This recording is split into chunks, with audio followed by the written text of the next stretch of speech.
नमस्कार, news win देख रहे हैं आप सभी के साथ मैं हूं शालू शर्मा। कांग्रेस की भारत जोड़ो यात्रा इस वक्त है जम्मू में। 128 दिन इस यात्रा को हो चले हैं और आप तस्वीरें देख सकते हैं सिक्योरिटी को लेकर किस तरीके के इंतज़ाम किए गए हैं। ये लेयर है, दरअसल ये जो है वॉलंटियर्स छत्तीसगढ़ से हैं, ये जो इस पूरी लेयर को कवर करते हुए, और आप दूर में देखेंगे तो यहाँ पर और आपको रोप वहाँ पर नजर आएगी। तो इस तरीके की जो लेयर है सिक्योरिटी को लेकर इंतज़ाम जो है पुख्ता किए गए हैं। और ये जो यात्रा है कन्याकुमारी से आगे बढ़ते हुए अंतिम पड़ाव पर हम कह सकते हैं ये जो यात्रा है वो है।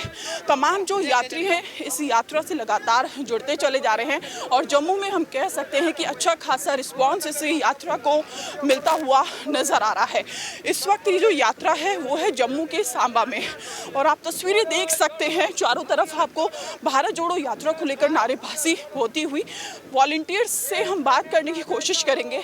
आप छत्तीसगढ़ से जुड़े हैं, कितने लोगों की आप लोगों की टीम है? हम लोगों की 125 लोगों की टीम है। हम अल्टरनेट चलते हैं, जैसे अगर किसी दिन पे 2 टाइम वॉक होता है तो 75 लोग मॉर्निंग में चलते हैं, बाकी लोग इवनिंग में चलते हैं। अच्छा, किस तरीके की अभी परेशानी का सामना करना पड़ रहा है, क्योंकि तमाम जो लोग हैं वो राहुल गांधी से मिलने के लिए धक्का मुक्की भी होती है, तो किस तरीके से मैनेज करते हैं? कुछ नहीं, हम लोगों से रिक्वेस्ट करते हुए चलते हैं कि भाई आप दूर से राहुल जी से हाथ दिलाइए, राहुल जी खुद ही आपको पास बुला लेंगे, और रिक्वेस्ट करते हैं तो रास्ता बनता चला जाता है। आप क्या करते हैं? हम लोगों से निवेदन करते हैं हाथ जोड़ के। वैसे मैं हमारे यहाँ छत्तीसगढ़ का भिलाई म्यूनसिपल कॉरपोरेशन का काउंसिलर हूँ। अच्छा जी, तो देखिए ये पूरी टीम है छत्तीसगढ़ की जो इस यात्रा को पूरा सुरक्षा घेरा हम कहेंगे। आप देखेंगे, आपका क्या नाम है? हमारा नाम लक्ष्मण सदाशिव वालेकर, तालुका संगमनेर, जिला नगर। हम भारत यात्रा में चले, कन्याकुमारी से चल रहे, श्रीनगर कश्मीर जाएंगे, कश्मीर से जाएंगे, राहुल भैया के कंधा से कंधा मिला के चलेंगे। और राहुल भैया ये पार्टी चलेगा, ये देश का नेता राहुल भैया है, वो आगे बढ़ेगा, दूसरी पार्टी कोई लेने वाला ना है। ये चलेंगे गांव का, वो पार्टी गांव का देश का विकास करने वाली नहीं, ये कांग्रेस पार्टी तो विकास करेंगे। राहुल भैया अच्छा है। मोदी जी विकास नहीं कर रहे? वो नहीं, कुछ बहुत मांग किया हमने, 400 रुपए के टाके 1200 रुपए में बिक रहे, सब मांग किया। आपके मन की बात नहीं सुन रहे? नहीं सुन रहे वो। अभी ना कांग्रेस के सत्ता आएंगी 2024 में, राहुल भाई को सब सपोर्ट करे।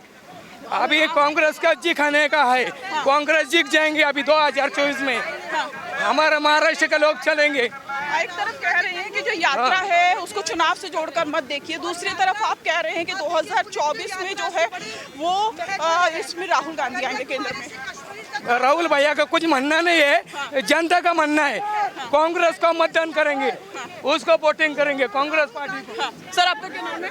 मैं Sahil Sharma, spokesperson J and K Congress. अच्छा सर, अभी भारत जोड़ो यात्रा जम्मू में है तो किस तरीके का असर देखने को मिलेगा? देखिए, कन्याकुमारी से शुरू हुई यात्रा और पीछे भी लखनपुर से अभी आगे देखें कि जितने राज्यों से ये यात्रा निकली है, बहुत ही प्यार लोगों का यहाँ मिला है। और इसी तरह का प्यार और इसी तरह का समर्थन हमें पूरी उम्मीद और मिल भी रहा है। आपने 2 दिन से देखा होगा कि किस तरह से लखनपुर में जब राहुल जी वहाँ से एंटर हुए तो किस तरह से लोगों का जो प्यार था वो हमें वहाँ मिला। और अभी भी आप देख रहे हैं यात्रा में लोग घरों से निकल कर बाहर आ रहे हैं और किस तरह से यात्रा का समर्थन कर रहे हैं।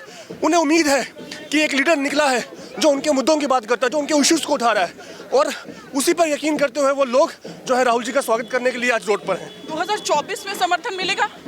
बिल्कुल मिलेगा। सरकार की नीतियाँ आज बताने के लिए कि कितनी समस्याएं पिछले 8 सालों में इस देश के अंदर पैदा कर दी है भारतीय जनता पार्टी की सरकार ने। जिस जम्मू कश्मीर में आप चल रही हैं, इस जम्मू कश्मीर के टुकड़े करने का काम इस केंद्र की सरकार ने किया है। जम्मू कश्मीर को खंड खंड करने का काम किया है। जिस रियासत का अपना एक रुतबा था जो 1947 से पहले भी कभी अंग्रेजों के शासन में नहीं रही, उस रियासत को एक यूटी में बनाने का काम इस भारतीय जनता पार्टी ने किया है। लोगों में बड़ा गुस्सा है। 370 हटाने का काम भी मोदी सरकार ने किया। धारा 370 टूटने के 10 दिनों के बाद आप अपना देखिएगा, जरूर रिसर्च कीजिएगा कि भारतीय जनता पार्टी के यहाँ फॉर्मर डिप्टी सीएम थे डॉक्टर निर्मल सिंह जी, उन्होंने ट्वीट करके कहा था कि जम्मू कश्मीर कि आइडेंटिटी जम्मू कश्मीर की लैंड, जम्मू कश्मीर की जॉब्स की सुरक्षा होनी चाहिए। तो लोग समझ ही नहीं पाते कि भाई धारा 370 क्या थी। आपको मालूम होगा कि पूरे देश के अंदर कम से कम 8 से 10 स्टेट्स ऐसी हैं जहां 371 के नाम पे स्पेशल स्टेटस है, कहीं ट्राइबल स्टेटस के नाम पे स्पेशल स्टेटस है। इसी तरह से पूरे हिंदुस्तान में एक माइनॉरिटी की स्टेट थी जहां पे माइनॉरिटी के लोगों की तादाद थी और कॉन्स्टिट्यूशन में प्रावधान रख के उनको एक स्पेशल स्टेटस दिया गया था। वो भी सिर्फ उनकी जॉब्स और उनकी लैंड के लिए था, लेकिन उसको तोड़ने का काम किया है। आने वाले समय में लोग इसका जवाब देंगे। बिल्कुल, 2014 के बाद से पता है ना देश में कोई दंगा नहीं हुआ है। 2014 के बाद से देश में कोई दंगा नहीं हुआ है। दंगाई सत्ता में आ गए हैं। आज आप माहौल देखिए, 7 दिन पहले 6 साल के बच्चे को मारा गया है। आतंकवाद किस तरह से पनप रहा है, लोग किस तरह से यहाँ पे घटनाएं हो रही हैं, वो देश भूला नहीं है। उड़ी किन के समय हुआ, पठानकोट पे एयरबेस पे हमला किन के समय हुआ, पुलवामा किन के समय हुआ, ये बताने की जरूरत नहीं है। पत्थरबाज जितने दंगाई थे सारे सत्ता में बैठे हुए हैं, इसलिए इस तरह का माहौल है। 70 साल देश पर राज तो कांग्रेस ने भी किया, तो क्या वो समय कम पड़ गया था? 70 सालों में से 55 साल की है, 15 साल अपने भूल जाते हैं। 15 साल बीच में शासन जो है वो भारतीय जनता पार्टी का भी रहा है। 70 साल में 55 साल जो हमने राज किया वो तभी किए जब जनता का हमें समर्थन मिलता रहा। ऊपर से तो समर्थन लेकर आए नहीं थे, जनता ने प्यार दिया, जनता हमारी नीतियों पर हमें जिताती रही और उस प्यार से हम आगे बढ़ते रहे। हमने काम किया। सत्ता परमानेंट नहीं होती है, सत्ता शिफ्ट करती रहती है। सरकार, जनता जो होती है वो सरकार की नीतियों के आधार पर जो है वो सरकार को वोट करती है। अगर जनता को लगेगा कि जिस तरह से वादे करते हुए ये सरकार यहाँ पर आई थी, अगर लगेगा कि उन वादों पे खरा नहीं तो इनको भी जो है वो परमानेंट लाइसेंस कैंसिल कर दिया जाएगा। तपस्या कर रहे हैं राहुल गांधी, उसका फल मिलेगा? बिल्कुल मिलेगा।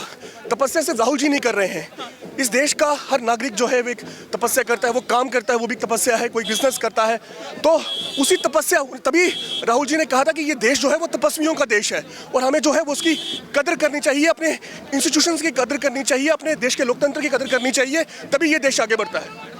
बिल्कुल, ये देश आगे बढ़ेगा और ये जो देश है वो तपस्वियों का देश है। जैसे कि तमाम स्पोक पर्सन आप ले लीजिए या यात्री इस यात्रा से जुड़ रहे हैं वो कहते हुए नजर आ रहे हैं। इस वक्त ये जो यात्रा है वो जम्मू में है और हम कह सकते हैं अंतिम पड़ाव पर ये यात्रा है और अच्छा खासा समर्थन इस यात्रा को मिलता हुआ, लेकिन तमाम जो लोग हैं वो भारतीय जनता पार्टी पर निशाना साध रहे हैं।